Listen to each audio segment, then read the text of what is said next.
Welcome to the Millionaire Maker Show, a podcast helping online coaches monetize their life's work and scale their businesses to create more time, more money, more freedom, and more impact.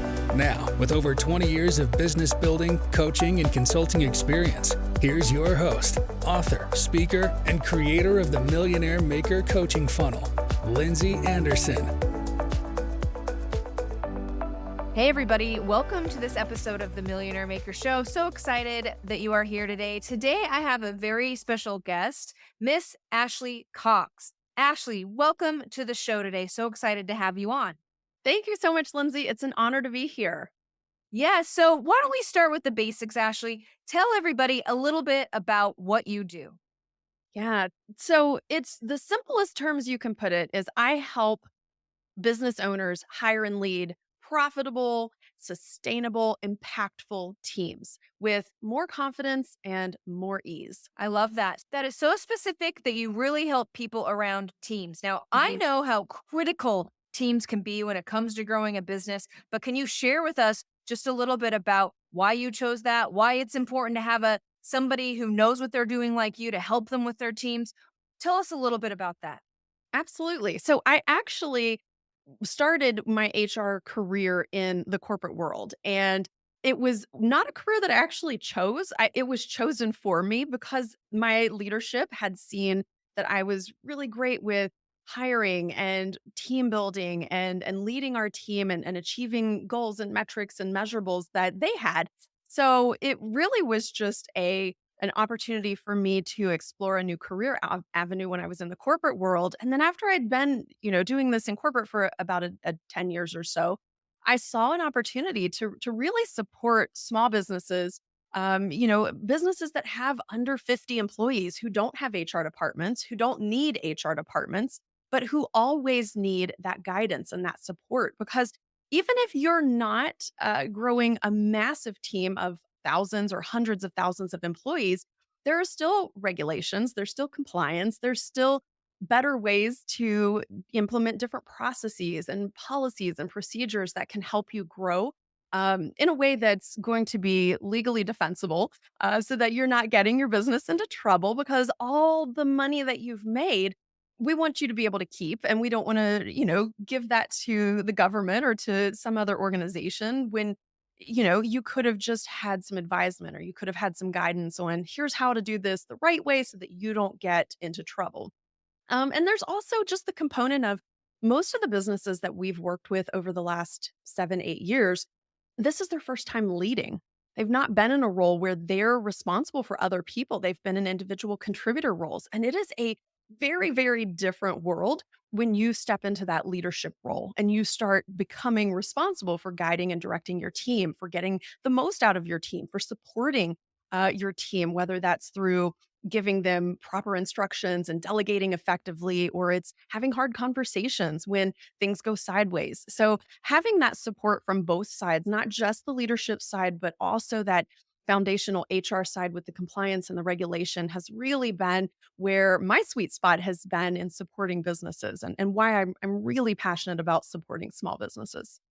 Yeah, I really love that because you can get in those bigger organizations, you can get really wrapped up in the legal compliance and all those things. And then this 50-person or below team, which is really so important for you to actually grow your business and to be able to lead effectively. Like it's even outside of, yeah, sure, the legal stuff, but how do I lead? And I have this specialty over here, and then all of a sudden I need a team to help me. I love that you come in and support business owners around that because it's really one of the major obstacles that they have to actually getting bigger is that they need the help of other people.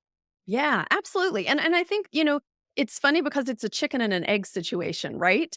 A lot of people will be like, "Oh, people have been falling in my lap and it's been so easy to hire and I haven't had any challenges," but they aren't doing the things I need them to do. They're not aligned with the company culture in the way that I need them to be aligned with. They're not, performing at the level I need them to perform at. And, business has been harder and we're not making as much money. We're not as profitable. This doesn't feel sustainable. I feel like I just want to throw it all away. I want to fire everybody and just go back to being a solo business owner. And I'm like, okay, well, there's better things we can do than that. But Yeah. then on the flip side, maybe somebody has a real gift for leadership skills. but they're having a really hard time hiring. And so they're not finding the right candidates. They're not finding enough candidates. They feel like they put their job ad out there and there's just cricket. Nobody's applying for it. And there's problems and solutions on both sides of the fence. So that's why I like to marry those two together, because you have to be able to have effective recruiting skills to get the right people in the door, and then have the right leadership skills in order to lead that team to be profitable and sustainable and impactful. I love that. I love that. Can you share, do you have an example of maybe a client you can share with us that came in and they looked like this one way and they worked with you and they left with some sort of outcome? Can you paint that out for us in an example? So, one of our really great examples is a client that came to me a few years ago, actually during the pandemic. And she was like, okay, I'm really wanting to ramp up this business. I have this idea, but it's going to take a lot of people. And over the course of about 8 months, we added an additional 35 headcount to her team. And part of that was going back and revamping the entire recruiting and hiring process. What are we doing well? What are we not doing well? When we look at that, we said, okay, tell me about your team members. Who's on your team right now? Who's doing exceptionally well? Who was a really good hire for you? Okay, now let's talk about who's not cutting it. Who's missing the mark? Let's look at the differences in why did both of these different types of team members get hired, and how do we make sure that going forward we hire only those best fit team members? So there was a lot of digging into the data, looking at what's working, what's not working, adding some things to their process, removing some things that weren't working and were just clogging up the process. Because people, when they want jobs now. They don't want jobs in 6 weeks or 8 weeks or 12 weeks down the road. And they also want to hear from you. And so those were some really big priorities that we put into place, was let's make sure we're getting the right people in here, and let's make sure that that process is really streamlined, super smooth. It's giving a great candidate experience. And so over the course of that eight months initially, we really focused on that hiring process and getting incredible candidates. And even I was teaching their team, how do you conduct an effective interview? What are the kinds of questions you should be asking? What are the questions you've got to stay away from? The illegal questions, the ones that are going to get you in hot water. And then part of that too was, okay, well, the candidate responded this way. What do we think about that? Okay, let's talk about it. Let's explore. Was this a good answer? Was this not a good answer? What does that look like when we say that's a good answer or that's a bad answer? How do we create alignment within the team so that way, whenever anybody on that leadership team interviews, we know we're going to get a consistent quality result? I love that. I love how you trace it clear back to the source instead of maybe it's a lack of training or maybe it's a lack of this after we bring them on. But instead, no, we really go back to the source of the interview process itself to make sure that we're onboarding actually the right people, which probably solves a lot of other problems down the line. Absolutely. Absolutely. And then, continuing with that process, the next part that we worked on was how do we make sure that we're onboarding these new team members effectively? And so we Yeah. dug into every part of their onboarding process, their training, their documentation.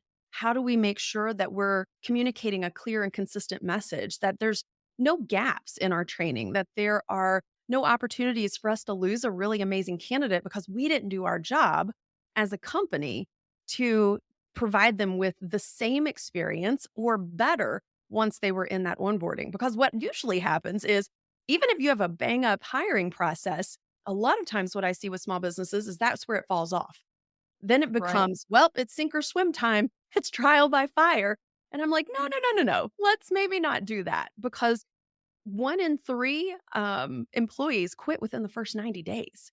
And so that One in onboarding period, three. I hadn't yes, heard that before. it's a Wow. it's a shocking statistic, but it's one I think we need to know as business owners. 1 in 3 people quit in the first 90 days, and it's usually due to a lack of onboarding or effective onboarding training. Yeah, and that can be really, really expensive because you're Mhm. pouring in 3 months of work and money and training and knowledge just for them to leave and you have nothing left to show for it. So it's Yeah. really worth it to invest in that hiring process up front and do it right. Absolutely. And even if you already have a hiring process, always important to go back and reassess it. Is this working? What was working that's not working anymore? What can we do to streamline? How can we make this more efficient for us as the company as well as for our candidates? This is their first experience of you. And I know from a marketing standpoint, one thing I talk a lot about with my clients is that this is your brand reputation. Every single time you go to hire, every single time you put your name out there to say, hey, company ABC, we're hiring for this position. People are going to be watching you. They're going to be looking. Are they consistent in their values? Are they walking their talk? Are they saying we offer work life balance? But the job description doesn't read like work life balance. Are we really getting back to people? Are we following up? Are we true to our word? This is how employees are testing employers today to say, do I want to work there or not? Are they in alignment with what they say that they stand for, or are they not? And you demonstrate that at every step of the interview process. So you're making it sound like the current, like post-pandemic, here we are, late 2020. Is it mostly do employees have the upper hand on the employers right now, or what's the balance right now according to you? Yeah, I think employers have really lost a lot of the upper hand over the last few years, for sure. There seems to be some of a swinging back into balance a little bit right now in late 2023, but the employees, the job seekers, really do continue to have the upper hand. And there's something that has been coined as the belief-driven entrepreneur or the belief-driven employee, as being people who are more invested in what values does your company have? What do you stand for? What's your stance on particular social or racial justice issues? Because those are the things they want to know before they commit their time, their talent, their expertise, their loyalty to your company. And so those things may feel very scary and foreign for a lot of businesses because, we've been taught for many, many years, whoa, don't talk politics and don't talk religion in business. It's all about business. But today's employee wants to know where you stand. And so that's something that's been a big shift and a big growing pain for a lot of companies, big and small. Makes sense. Will you share just a little bit about the importance of once you onboard an employee that you want to keep them around for as long as possible and and nurture their expertise, and the more valuable they get, the longer they stay. Can you expound on that, the importance of that a little bit? Absolutely. So there's a couple of different things that we talk about when it comes to employee development. There's the initial orientation period, which is, hey, get to know us. We get to know you. Welcome to the company. We're so glad you're here. And that's usually like a day or a week time frame. Then you move into the onboarding period, and that should last no less than those first 90 days. But in my opinion, true onboarding is a year-long process because nobody can see every single aspect of your business until they've been there for a full calendar year. There's some things that we just don't do but once or twice a year. And so it's not super fair to expect somebody to be 100% up to speed until they've had an opportunity to see everything that goes on. Now, maybe your business operates a little differently. Maybe they're not going to be engaged in something that only happens once or twice a year, but it's still a good estimate. So 3 months to 1 year is a good estimate for your onboarding period. And then after that, employees move into ongoing development training. And that's what you're asking about, Lindsay, is okay, now that we have them past onboarding and we've got them up to speed and they're doing a good job, how do we keep them engaged? And part of that is making sure that you've got some clear ideas of here are the opportunities that are available in our company. Maybe you're not a massive company that has 37 different career paths and opportunities, but every single small business I've worked with, whether they're making low six figures, mid seven figures, eight figures, whatever, they all have opportunities for growth and development. And that comes along with looking at what's my business plan? Where's my company growing? And what kind of talent do I need in order to support that growth? And so, even if it doesn't exist today, what are those future opportunities and how could we look at our team and we say, okay, here's what it's going to take for us to get to this point. Who's interested in doing what? It's okay to ask people. And I think that's a big part that we miss a lot when it comes to training and development. Training and development isn't something we do to people, it's something we do in collaboration with people. And that's a part that I'm such a huge proponent of is let's just ask, what are you interested in learning? What do you want to do next? How do you want to grow? And then building that plan personally and professionally together with them. So really bringing on like a team member and caring about people and Yeah. where they want to go, providing those kind of opportunities to really keep them on your team and part Mhm. of your company for as long as possible. Yeah, absolutely. And I think so many times we think that we have to have all the answers as the business owner, and we don't. Sometimes the best ideas for career paths in a company have come from other team members. A lot of times I encourage the business owners that I work with, go back and ask your team, what career paths do you see for us? Where do you see opportunities for us to, continue growing and to expand? What would you like to be doing to help support the company in a year or 2 years down the road? And we don't have to get, too far down the road. What are we doing in 10 years from now? Who knows? We know small business changes and it changes every 3 to 6 months sometimes. Right. But just asking people for their input, because a lot of the time people just want to be heard. They just want an opportunity to share their ideas, to share their voice, to be engaged in that process. And when we give them the forum to do that in an appropriate way, hey, this is what we're talking about today. This particular function of the business. How do we see this growing? That gives them some structure. It gives them some guidelines to say, okay, this is how to shape my feedback. This is how to share my ideas so that it doesn't just become, a word vomit all over everybody. And we're like, oh my God, now we have a million new ideas and absolutely no capacity or time to implement any of them. So we also want to be strategic in the way that we ask for ideas from our team members to keep it really on point and targeted toward what we're working toward. Sounds good, and it sounds like what you're really saying is, like, if especially if you have a smaller team, that you involve them. You involve them in the Mhm. company and give them an opportunity to see where the company's going and that they can play a part in that, and that you're not just, like, bossing people around and being the dictator over here. Yeah. And you know what? Honestly, most small business owners don't want to do that. They want Right. people who are proactive, who come to them with ideas, who are, taking initiative. These are a lot of the types of phrasing that I hear from small business owners every single day. It's like, "I just want someone who takes initiative." Give them the opportunity, because what's happening is we don't give them the opportunity and we shut initiative down. And if you want people who are gonna come in and they've got ideas and they've got a fire lit up under them and they're taking initiative and they're just getting stuff done, you have to cultivate the kind of culture that welcomes and expects and appreciates that. Not one where they're being micromanaged and told every single thing to do every minute of the day, because you're going to kill that initiative and that creativity. Yeah, I love that. I love that. So, Ashley, how do you help people? Would you call yourself a consultant or a coach or like a fractional HR department? How do you help people? Yes, just yes. All of the above. All of the above. We usually call it our kind of our trifecta. There's consulting when there's a right or wrong answer, when there's a yes or no way to do something because you're just going to get in trouble if you don't do it this way.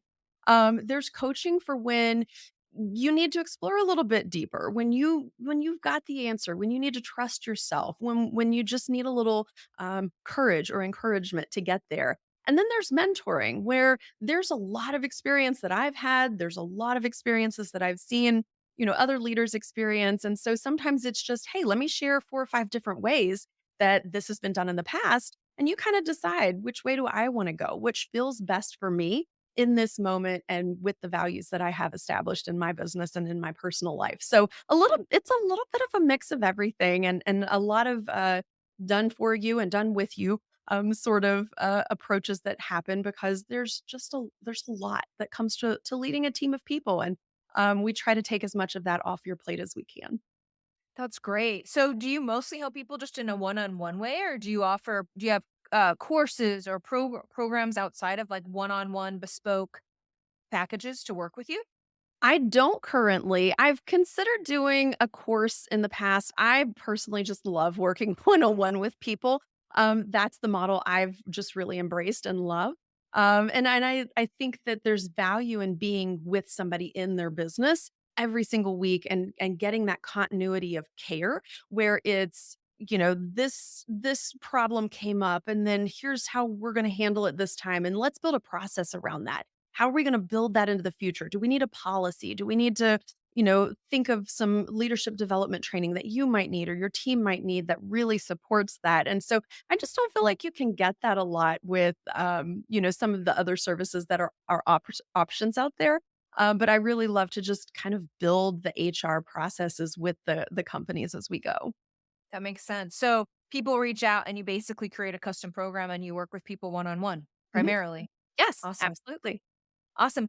Well, why don't you tell us a little bit about how you currently find customers? What's your favorite marketing strategy and how do you usually find more customers for your online business? Yeah, I am a people person. And so since I love to work with people one-on-one, I find that um most of my marketing efforts that are the most successful is anything I can do in person or virtually in person, if you will. So speaking opportunities are a fantastic way, whether it's with a live audience, it's in a virtual summit, it's in a workshop within a group program.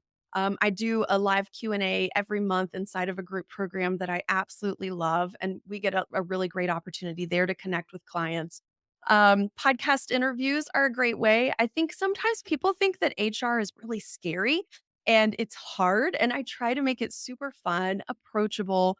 I've got your back, and I think that that translates a lot better when you can hear me or you can see me versus just a written post on social media or a blog post or something like that. And we also have our own podcast where we get to share our message and I get to talk to guests and just talk about HR in a way that makes it feel not as scary. It's a lot of times people think it's like the principal's office for grown-ups. Tell me a little bit more about that, Mm. about people being scared of HR. Like, Yeah. what are they saying to you? Oh my gosh, all kinds of things.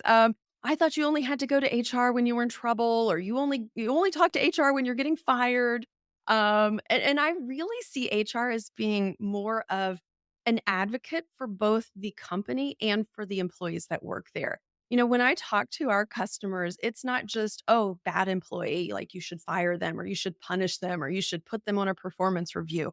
It's let's talk about this from a leadership perspective. What else could you have done? What else could you have said differently? How can we approach this in a more, supportive way? Okay, what's your initial feeling? Anger, it's frustration, it's I just want to, fire everybody and start over. Okay, let's move away from that and toward what can be more of a collaborative experience for the employer and the employee. So I think that a lot of what people have experienced in corporate with their HR department being so far removed and only coming in when things are troublesome is what tends to come over into the small business world. But my goal is always that we're proactive, that we're always looking for ways to avoid problems, to avoid, tense situations, to avoid having to have hard conversations because nobody likes those. The employer doesn't like them, the employee doesn't like them, HR doesn't like them. Nobody wants to be in a hard conversation, okay? That's not fun. And so we're always looking for ways. How do we support the employer and make sure that they've got the resources and tools and team that they need? And how do we support the team to make sure that they feel heard and seen and validated and supported in their role? And to me, it's just a proactive, collaborative process. And it doesn't have to be scary. It gets to be really fun. I like it. I like how you pull in leadership because it really starts there. Mhm. I always view if the team isn't really doing what I want them, or like I'm not seeing the outputs, or I'm frustrated, it Yes. started with me. I did not lead them well. Yeah, and that's a hard thing to admit, and we don't like to say it's my problem. But most of the time there's something we generally could have done better and it is our problem. Yeah, after we are the leader and we are the captain of the ship after Yeah. all. Yeah. Yeah. And sometimes people will say they want one thing, but then their behaviors or their actions tell a totally different story. So it's about saying, okay, but what do you really want? And how do we create aligned leadership behaviors and actions that support what you want? I like that. I like that. Okay, so a lot of the audience are online business owners. They Mhm. probably have team all over the world. Yes. They don't have a physical office space. Mhm. Can you give us one tip on how to bring leadership and just team cohesiveness to that kind of a situation? We work with a lot of dispersed teams. The majority of our clients are online business owners with dispersed teams all across the country and around the world. And I think one of the things that I would say would be really good for team leadership is making sure you're making individual time for each of your team members. Now, if you have thousands of employees, that's not going to be possible. But making sure that you're making time for those group leaders or those team leaders who are in charge of other people. Everything shouldn't be a group meeting. Everything shouldn't be held in just your regular weekly meeting. We need other touch points that remind people of their humanity. That we say, I see you. I see you doing a really amazing job in these areas. I see you struggling in these areas. How can I support you? How can I be there for you? So much of what we do, we rely on technology and we rely on data and analytics and metrics, but a lot of times we forget the humans in the human resources. And so I think that it's important just to come back and say, okay, if I was in this person's position, what would I want? What would be helpful? What would be nice to have from my leader? Would I like to talk to them? And not everybody's going to need that level of care. There are going to be some people that say, I don't need you to talk to me unless something's gone wrong. Okay, Mhm. great. So we can also lead in a way that is aligned with each individual person's needs. So don't just cookie cutter stuff. Really think about who am I talking to and what do they need? And sometimes there's seasons in business where somebody needs a little more support. And then you get them on the right track and they're doing amazing and you can back off a little bit. But just because somebody needs a little more support now doesn't mean that everybody on the team needs a little more support right now. So, also being mindful of how much time you have to give and focusing your time and care on those folks who really need more of you right now. I love that. I've also noticed because I've implemented your advice and I meet with my strategic leadership team one-on-one once a week. There's things that come out in that one-on-one that Mhm. people aren't comfortable sharing with other people. Like it's a different conversation that Yeah. you can move ahead much quicker and more effectively that way. Absolutely. Absolutely. Yeah. Not everybody wants to share their dirty laundry in the Right. team meeting. Right. That's Yeah. just not a good place. So if you're wanting people to be more open, to be more vulnerable, to share what's really going on and how you can best support them, those one-on-one meetings are absolutely invaluable. Even if it's once a month, I'd rather you meet Yeah. with them once a month than not meet with them individually at all ever. I agree. I like that. Okay, so here you are, Ashley. You're a successful business owner.